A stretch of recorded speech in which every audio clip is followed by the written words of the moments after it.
Bismillahirrahmanirrahim. Assalamualaikum warahmatullahi wabarakatuh. Alhamdulillahi hamdan katsiran thayyiban mubarakan fi. Assalatu wassalamu ala asrafil anbiya wal mursalin wa ala alihi washabihi ajma'in. Allahumma sholli ala sayyidina Muhammad wa ala ali sayyidina Muhammad. Qala rabbi shrah li sadri wa yassir li amri wahlul 'uqdatam min lisani yafqahu qawli. Alhamdulillah, segala puji bagi Allah yang telah memberikan kita nikmat sehat, nikmat iman, nikmat Islam, sehingga dengan nikmat itu Allah masih beri kita kesempatan untuk bisa hadir dalam majelis ilmu. Allah masih memberikan kita kesempatan untuk menuntut ilmu. Allah masih memberikan kita kesempatan untuk bisa makan dan juga minum serta beraktivitas yang lain. Semoga aktivitas yang kita jalani senantiasa mendapatkan rahmat dari Allah Subhanahu wa taala. Salawat salam terlupa kita sanjung agukan kepada baginda kita Nabi Muhammad SAW. Mudah-mudahan kita istiqomah dalam menjalankan sunnah-sunnahnya dan mudah-mudahan kita kelak mendapatkan syafaatnya di yaumil qiyamah. Amin. Alhamdulillah, teman-teman yang dirahmati Allah Subhanahu wa taala. Ketika itu pada tahun 12 Hijriah, saat itu terjadi yang namanya Amul Husni, yaitu tahun kesedihan, yang dimana Rasulullah SAW ditinggal oleh istrinya Sayyidah Khadijah dan juga pamannya Abu Thalib. Nah, dengan kesedihan itu Allah ingin sekali menghibur kekasihnya itu dengan cara Isra dan juga Mi'raj. Nah, jadi ketika sebelum tahun hijrah atau tahun hijriah, sebelum Rasulullah hijrah ke Madinah, itu pada tepatnya pada tahun ke-12 Rasulullah SAW Allah Isra dan juga Mi'raj itu. Jadi kejadian Isra Mi'raj ini adalah salah satu, bukan hanya perintah sholat saja ya, tapi juga bermaksud untuk menghibur Rasulullah SAW yang sedang bersedih hati. Nah, pada saat itu ketika Rasulullah Isra melalui dari Masjidil Haram melalui sampai Masjidil Aqsa, Allah naikkan buraq, yaitu ada yang mengatakan kuda bersayap ya, kuda bersayap. Nah, jadi kecepatannya itu seperti begini. Kalau misalnya kita ngelihat suatu tempat itu langsung sampai ke sana, itu buraq. Jadi sampai di Masjidil Aqsa, dan Rasulullah pada saat itu belum pernah sama sekali ke Masjidil Aqsa. Itu sampai di Masjidil Aqsa, Rasulullah SAW parkirkan buraqnya itu di dekat Masjidil Aqsa ya akhirnya, dan beliau itu di dalam Masjidil Aqsa itu Rasulullah SAW mengimami seluruh nabi. Jadi ada kurang lebih 120-an ribu nabi dan rasul, itu Rasulullah SAW mengimami sholat di Masjidil Aqsa. Wallahu alam kejadiannya seperti apa. Ini salah satu mukjizat Rasulullah SAW atas izin Allah pastinya. Nah, setelah beliau mengimami sholat itu, beliau sallallahu alaihi wasallam bersama malaikat Jibril Allah mi'rajkan ke atas langit. Jadi ini sungguh kejadian yang luar biasa ya. Jadi perintah ini kan, maksud Allah kan ingin memahyukan perintah sholat ya. Nah, kalau perintah yang lain itu biasanya melalui malaikat Jibril, karena tugasnya kan menyampaikan wahyu. Tapi khusus sholat itu Allah langsung yang ingin memanggil kekasihnya, ngomong langsung sama Rasulullah SAW. Jadi sungguh spesialnya perintah sholat 5 waktu ini, begitu. Nah, akhirnya naik buraq kembali bersama malaikat Jibril. Di langit pertama Rasulullah SAW bertemu dengan Nabi Adam alaihissalam. Di langit kedua beliau bertemu dengan Nabi Isa dan Yahya. Di langit ketiga beliau bertemu dengan Nabi Yusuf. Di langit keempat beliau bertemu dengan Nabi Idris. Di langit kelima beliau SAW bertemu dengan Nabi Harun, saudaranya Nabi Musa alaihissalam. Di langit keenam beliau SAW bertemu dengan Nabi Musa, dan di langit ketujuh beliau bertemu dengan bapaknya Nabi, yaitu Nabi Ibrahim alaihissalam. Nah, sampai di langit ketujuh ini malaikat Jibril menunjukkan bentuk aslinya, yang malaikat yang mempunyai sayap rupa aslinya, dan Jibril mengatakan tidak bisa menemani lagi Rasulullah untuk naik ke atas Sidratul Muntaha.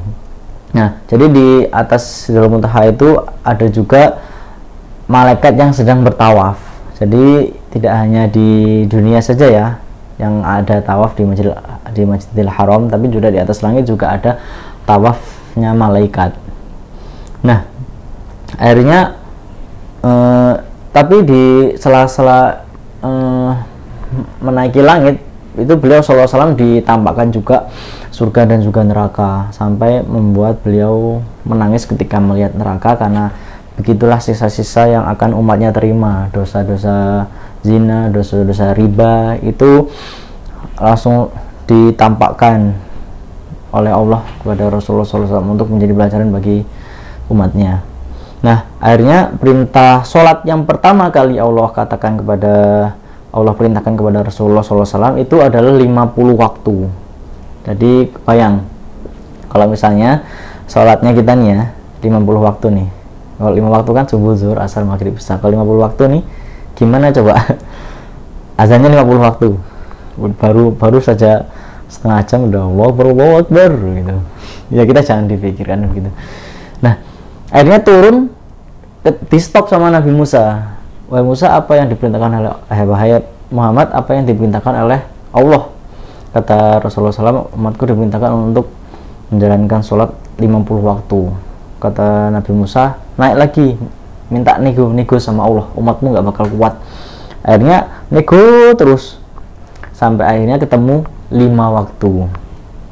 Nah, tapi kata Allah, 5 waktu ini pahalanya seperti 50 waktu. Jadi Masya Allah. Jadi saking sayangnya Allah kepada hambanya, saking sayangnya Allah kepada umatnya Nabi Muhammad SAW. Begitu spesial umatnya Nabi Muhammad itu, begitu spesial. Jadi begitu. 5 waktu saja sama Nabi Musa masih suruh nego lagi tuh. Nego lagi, masih kurang 5 waktu. Umatmu nggak bakal kuat, kata Rasulullah. Yang intinya sudah malu lah sama Allah, minta nego terus. Jadi begitu. Akhirnya beliau SAW turun lagi, turun dari Sidratul Muntaha sampai ke Mekah lagi, Mekah Al-Mukarramah. Nah, jadi saya menjelaskan singkat saja ya. Nah, nggak terlalu berpanjang lebar. Nah, jadi ada hal unik ya. Jadi pada saat itu kan malam sampai menjelang pagi, jadi sudah hampir waktu subuh lah, atau mungkin ba'da subuh. Nah, jadi Rasulullah SAW itu sedang merenung di depan Ka'bah. Merenung lah. Ini kejadian kayak mimpi gitu. Ya kalau kita kan nggak mungkin lah kita bisa seperti itu kan, karena kita bukan Rasul. Tapi ini Nabi kekasih Allah. Jadi beliau merenung, ini yang barusan terjadi ini kejadian yang luar biasa itu. Akhirnya ketemu sama dedengkot kafir Quraisy, Abu Jahal. Nah, ditanya, wahai Muhammad, kenapa engkau termenung? Kenapa kamu melamun itu? Kata Rasulullah, wahai Abu Jahal, sungguh aku baru saja dari Masjidil Aqsa, dari Palestina. Lalu setelah itu aku naik ke atas langit ke-7 itu. Akhirnya ya Abu Jahal, engkau bercanda wahai Muhammad. Kami saja mengendarai kuda terbaik sini sampai Palestina itu 1 jam perjalanan. 1 jam lagi, 30 hari perjalanan, 1 bulan perjalanan. Nah, kalau misalnya balik berarti 2 bulan, PP itu 2 bulan. Tapi engkau hanya menempuh dengan waktu 1 malam. Ini not mungkin, apa bahasa Inggrisnya? Nggak mungkin, gitu. Akhirnya Abu Jahal mempunyai siasat ini. Wahai Muhammad, apakah kalau misalnya aku kumpulkan seluruh penduduk Mekah, engkau akan menceritakan apa yang kau ceritakan kepadaku? Kata Rasulullah, tentu akan aku ceritakan. Akhirnya Rasulullah SAW dan juga Abu Jahal ini naik ke atas bukit Abil Kubais. Nah, di situ akhirnya Abu Jahal panggil, wahai penduduk Mekah, berkumpullah. Nah, orang-orang kafir Quraisy ini berkumpul karena ada Abu Jahal, orang-orang mukmin, orang Islam berkumpul karena ada Rasulullah. Ini enggak pernah ada sejarahnya dua orang pemuka masing-masing ini, orang Abu Jahal dan juga Rasulullah ini berdiri di tempat yang Bukit Abil Kubais. Nah, akhirnya Abu Jahal menceritakan, wahai masyarakat Mekah, aku telah diceritakan oleh Muhammad telah gila. Dia menceritakan dia satu malam menempuh perjalanan dari Baitul Maqdis ke Masjidil Aqsa, lalu naik ke atas langit ke-7 dengan menggunakan kendaraan yang namanya buruk, lalu balik kembali ke Mekah hanya dalam 1 malam. Akhirnya ya setelah diceritakan itu ya, orang kafir Quraisy itu bertambah lagi kekafirannya. Nah, orang mukmin itu jadi ragu, ini bener nggak ya? Tapi ini Nabi loh, nggak pernah bohong. Tapi kok kayaknya nggak mungkin ya. Jadi ini memang siasatnya Abu Jahal. Dia punya siasat mengatakan bahwa ingin orang tahu kalau Muhammad itu gila, telah bolak-balik PP dari Palestina ke sini itu hanya 1 malam. Akhirnya coba bayangkan kalau kita berada di situasi Rasulullah SAW, orang kafir tambah ngeledek, tambah kekafirannya, lalu orang-orang muslim tambah bingung, tambah ragu, ini bener nggak ya Rasulullah, ini bener nggak ya, gitu. Akhirnya Abu Jahal itu kembali ke tempatnya Darun Nadwah, lalu dia katakan kepada orang-orang kafir Quraisy yang tidak berkumpul di Abil Kubais, wahai teman, aku mempunyai berita baru. Apa itu? Sungguh agamanya Muhammad akan sirna selama-lamanya, itu kata Abu Jahal. Benarkah? Memangnya ada apa gitu? Akhirnya diceritakan begini, Muhammad telah sampai ke Baitul Maqdis, sampai ke Masjidil Aqsa, lalu naik ke Sidratul Muntaha, naik ke-7 dan lain-lain, balik lagi ke Mekah. Akhirnya Abu Jahal ini ada satu lagi orang ya, kalau misalnya orang itu tidak percaya dengan yang dikatakan Muhammad, maka yakin agama Muhammad akan hilang sama sekali. Siapa orangnya? Abu Bakar. Gitu. Akhirnya Abu Jahal dan juga kaum muslimin itu mendatangi Abu Bakar di kebun kurmanya, masih ngeladang lah, bukan beres ya, kurma soalnya. Jadi ini Abu Bakar nih heran, ini apain nih, kok ada kaum kafir Quraisy bersama kaum muslimin ke kebun saya gitu. Akhirnya ditanyakan, wahai Abu Bakar, sungguh sahabatmu itu telah gila, Muhammad telah gila. Dia telah mengatakan dia baru saja dari Palestina, lalu dia katanya naik ke langit ke-7 dengan menggunakan kendaraan yang bernama Buraq, lalu dia mengimami sebelumnya, lalu dia pulang ke Mekah lagi hanya dalam perjalanan 1 malam.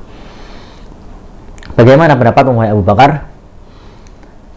Kata Abu Bakar apa coba? Ini belum ada berita nih. Jadi Abu Bakar belum baca berita dari situs-situs mana ini, belum ada berita-berita itu. Baru tahu dari Abu Jahal itu, Abu Bakar. Lalu kata Abu Bakar, wahai Abu Bakar, kalau memang demikian yang dikatakan Muhammad, maka sungguh aku percaya. Bayangkan.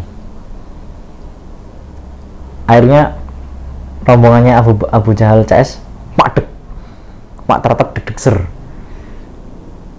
Ini mereka mengira kalau Abu Bakar itu bakal percaya dengan omongannya Abu Jahal, bahkan bakal nggak percaya sama Rasulullah SAW. Tapi apa yang dikatakan Abu Jahal, yang dikatakan Abu Bakar, ternyata beliau percaya. Bahkan menambahkan lagi nih yang membuat mentalnya Abu Jahal CS itu ngedon.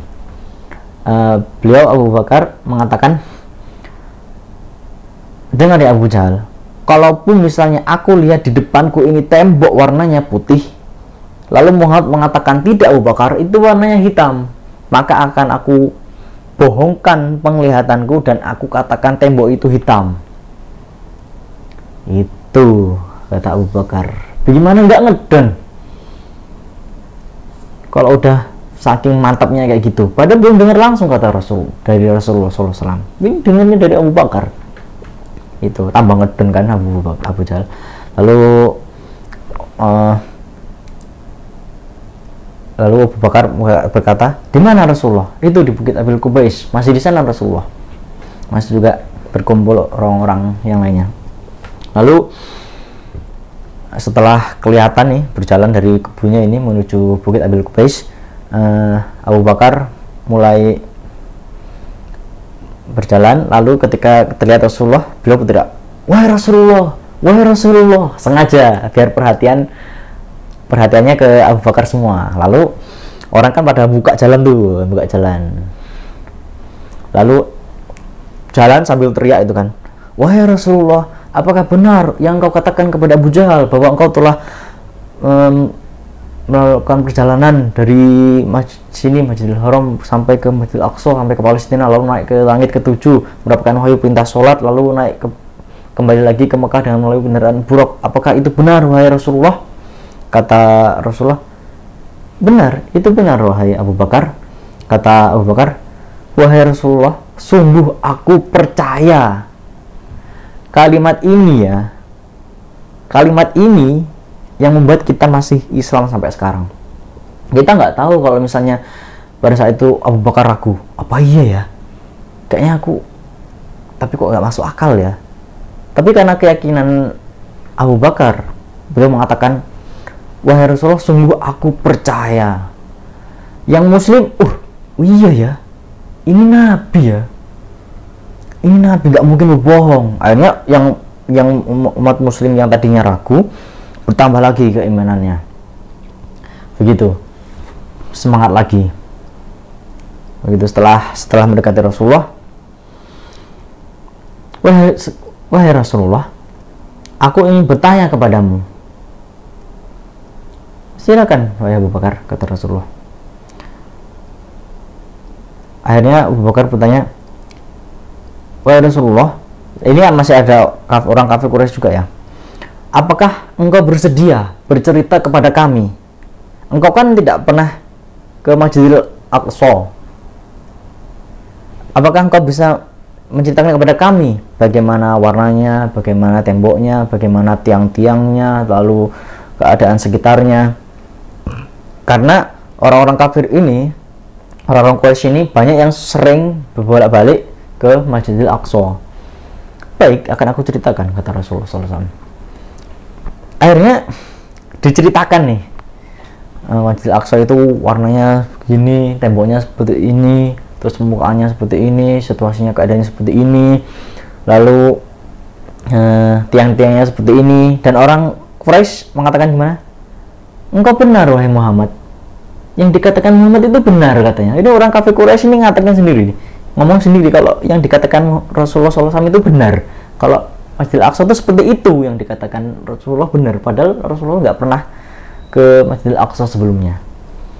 Nah, ini terakhir dari pembahasan ini. Lalu Rasulullah mengatakan, wahai Abu Bakar, ada hal yang ingin aku sampaikan. Nah, yang Rasulullah sampaikan ini itu membuat satu Mekah percaya kalau Rasul benar-benar melakukan Isra Mi'raj yang Rasulullah katakan ini. Wahai Abu Bakar, sungguh aku ketika naik buruk tadi dari Sidratul Muntaha kembali ke Mekah, aku melihat satu rombongan kafilah yang di paling depan itu ada unta berwarna putih yang ada lehernya ditali dengan tali warna merah, dan mereka itu sempat kehilangan unta.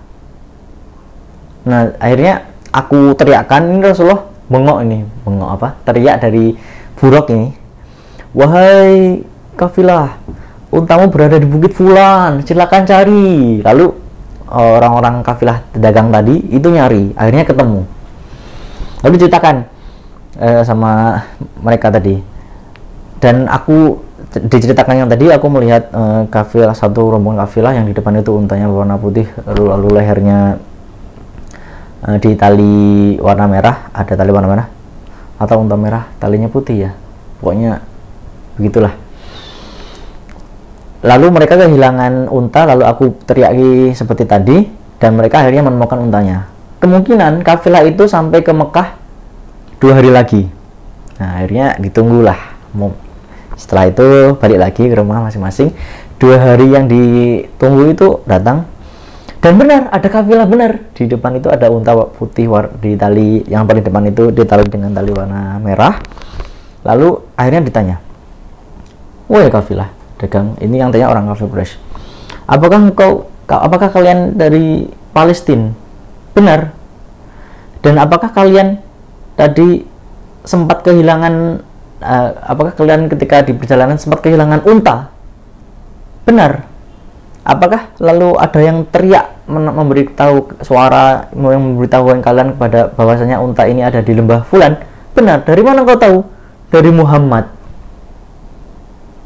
Jadi semua yang dikatakan Rasulullah itu benar. Dan disitulah akhirnya seluruh masyarakat Mekah itu percaya kalau Rasulullah itu melakukan Isra dan juga Mi'raj. Jadi begitu. Sungguh kisah yang luar biasa ya, yang menjadi teladan bagi kita semua.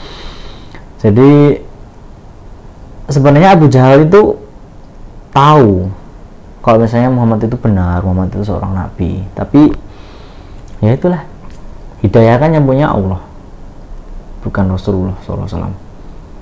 Bahkan Abu Jahal juga sering ngindik mendengar bacaan Quran Rasulullah SAW ketika di rumah.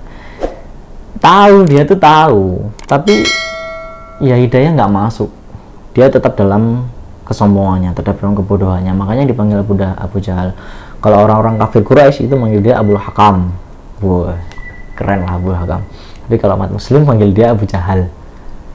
Itu. Jadi begitu kalau al-miswab, itu yang bisa saya sampaikan. Mudah-mudahan kita semakin cinta lagi kepada Nabi kita Muhammad SAW. Kita semakin mengetahui kejadian-kejadian yang berhubungan dengan beliau, terutama sirah nabawiyah. Kita semakin tahu nih, jadi akhirnya kita bisa meneladani. Jika ada yang salah yang saya sampaikan, bisa disampaikan ya di kolom komentar. Mudah-mudahan bermanfaat. Kita ini dengan doa kafaratul majelis. Subhanakallahumma bihamdika asyhadu an la ilaha illa anta astaghfiruka wa atubu ilaik. Wassalamualaikum warahmatullahi wabarakatuh.